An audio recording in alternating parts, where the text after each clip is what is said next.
তো আমরা এই ধাবাতে ফ্রেশ হয়ে তাড়াতাড়ি করে আবার কুম্ভের উদ্দেশ্যে বেরিয়ে পড়ি। তো আমরা তারপর প্রয়াগে এসে পৌঁছাই, কিন্তু প্রয়াগে এসে কিছুটা পৌঁছানোর পরই রাস্তায় জ্যাম দেখে আমাদের বাসটা দাঁড়িয়ে যায়। আর দাঁড়িয়ে গিয়ে বলে এখান থেকে নাকি 20 কিলোমিটার আমাদের হেঁটে যেতে হবে। তো সবাই একটু আপত্তি করে যে এতটা কি হেঁটে যাওয়া সম্ভব।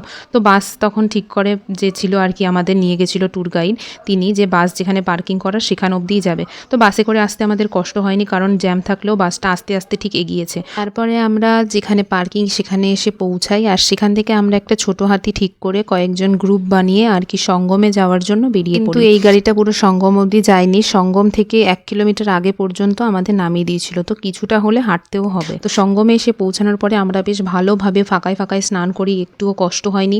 আমি তো ভাবতেই পারিনি যে 144 বছর পর যেটা হচ্ছে সেখানেই আমি উপস্থিত হতে পারবো, সবই ভগবানের ইচ্ছায়। আর এত ভালোভাবে আমি এটাকে দেখতে পারবো। তো তারপরে আমরা বাসে এসে কুম্ভেই সেই দিন রাত্রিটা কাটিয়েছিলাম।